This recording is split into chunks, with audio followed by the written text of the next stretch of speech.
ከመሞት በፊት ወደ ቤት እያቀናህ ነበር። የመኪና አደጋ ነው።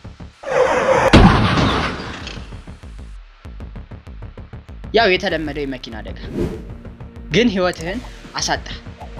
ሚስትህንና 2 ልጆችህን ትተህ ሞትክ። ብዙም ሳትሰቃይ ነው የሞትከው። ዶክተሮቹ የተቻላቸውን ሁሉ አድርገዋል። ሆኖም ሰውነትህ ላይመለስ በድን ሆነ። እናም እኔን አገኘኸኝ። ምን ተከሰተ ጠየቅኝ። የት ነኝ? ሞተሃል መለስኩልህ። ብዙ ጥያቄዎች እንዳሉ አውቃለሁ። የሆነ መኪና መንገድ ላይ ጥሶ ወደ እኔ ሲመጣ ትዝ ይለኛል። ልክ ነህ መለስኩልህ። ሞትኩ? አዎ፣ ግን ብዙ አትከፋ፣ ሁሉም ዋሽ ነው መለስኩልህ። ዙሪያህን ተመለከትክ። ምንም የለም፣ እኔ እናንተ ብቻ ነን። ይህ ስፍራ ምንድን ነው ጠየቅ። ከሞትክ በኋላ ያለው ህይወት ነው። አዎ እንደዛ ነገር አልኩ። አምላክ ነህ ጠየቅ። አዎ መለስኩ፣ እግዚአብሔር ነኝ። ልጆቼና ሚስቴስ አልክ።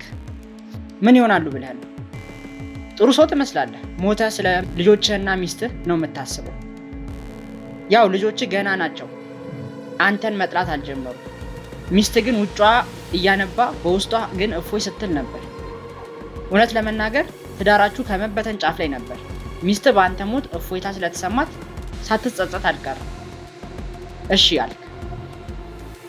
እና አሁን ምን ይከሰታል? ወደ ገነት ወይስ ወደ ሲኦል እገባለሁ? አትገባም፣ ዳግም ትወለዳለህ። አሃ፣ በጩኸት ዘለልክ። ህንዶች ልክ ነበሯ። ሁሉም ሃይማኖቶች በራሳቸው መንገድ ልክ ነበሩ። ና ተከተለኝ። በዚያ በባዶ ስፍራ ላይ እንደ ህፃን ልጅ ድክ ድክ እያልክ ተከተልከኝ። ወዴት ነው የምንሄደው? ወዴትም መለስኩልህ። ብቻ መንቀሳቀሱ ለወጋችን ጥሩ ነው። እና የዚህ ሁሉ ትርጉም ምንድን ነው? ድጋሚ ስወለድ ምንም እንደማያውቅ ነው የምሆነው አይደል? ልክ እንደ ህፃን እና የባለፈው ህይወቴ ውስጥ የከወንኳቸውን ሁሉ ትዝታዎቼ ጭምር ጥቅም የላቸው? እንደዚህ አይደለም አልኩ። ከዚህ ቀደም የኖርክባቸው ህይወቶች ሁሉ ያገኛቸው እውቀቶች አይጠፉም፣ ብቻ አታስታውሳቸው። መራመዴን አቆምኩና ትከሻህ ላይ እጄን ጫንኩ። ነፍስህ ከምታስበው በላይ እጅግ ግዙፍ ናት፣ ውብ ናት። የሰው አእምሮ ጥቂቱን ብቻ ነው ሊረዳ የሚችለው። ልክ ጣት ብርጭቆ ውስጥ ባለው ውሃ ውስጥ ከተህ ይህስ ይሞቃል፣ ይህ ይበርዳል ነው እንደምትለው ሁሉ አንተም ራስህን ከባህር ውስጥ በጥቂቱ ከተህ ትወጣለህ። ሁሉንም ያየኸውን ይመስላል። ላለፉት 48 ዓመታት ሰው ነበርክ። ከተሰጠህ አንድ የሰውነት አካል ውጪ አልኖርክም። በዚህ ስፍራ ላይ ሆነ ጥቂት ብንቆይ ለማስታወስ ብጥር ከዚህ በፊት የኖርክባቸው ማስታወስ ትችላለህ። ሆኖም በሞትክ ቁጥር ይህን ማድረጉ እርባና የለውም። ከዚህ በፊት ስንቴ ሞቼ ስንቴ ዳግም ተወልጃለሁ? ኦ ብዙ ጊዜ፣ በጣም ብዙ ጊዜ፣ ለመቁጠር የሚታክት ያህል መለስኩልህ። አሁን በድጋሚ ስትፈጠር የአንዲት የገበሬ ልጅ ሆነህ ትወለዳለህ። ከክርስቶስ ልደት በፊት በ540 ዓመታትን አስቀድሞ ባለች አንዲት ገጠራማ የቻይና ግዛት ውስጥ። ቆይ እንዴ ምን እያልከኝ ነው? ተንተባተብክ። በጊዜ ወደ ኋላ ሂጄ መወለድ እችላለሁ? አዎ ትችላለህ። ጊዜ የሚባለው ነገር ያለው በሰዎች ዓለም ላይ ብቻ ነው። እኔም ከመጣው ስፍራ አይሰራም። ከየት ነው የመጣኸው? ከሌላ ቦታ፣ ከሌላ ስፍራ ነው የመጣሁት።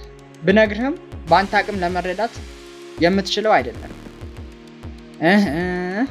በግርምት ተነፈስክ። በተለያየ ስፍራ በተለያየ ጊዜ ደጋግሜ የምፈጠር ከሆነ ድንገት ሆኖ ከሌላኛው እኔ ጋር በአንድ ዘመን ልኖር እችላለሁ ማለት ነው? አዎ፣ እንዲያውም አንዴ ሳይሆን ደጋግመህ ሌላኛውን አንተ በመንገድ ላይ ታገኘዋለህ። ያው በሁለቱም ማንነቶች ውስጥ የቀድሞ ትውስታዎችህ የሉምና ምን እየተከሰተ እንዳለ ማወቅ አትችልም። እና የዚህ ሁሉ ትርጉም ምንድን ነው ጠየቁ። የምርህን ነው? አሁን ስለ ህይወት ትርጓሜ የምትጠይቀኝ? ይህ ተራ ጥያቄ ነው። ያው ምክንያታዊ ጥያቄ ነው። እንደ መቆጣት ቃጣ። አይን ላይ እንዳፈጠጥኩ መለስኩልህ። የህይወት ትርጉሟ ይህ ነው።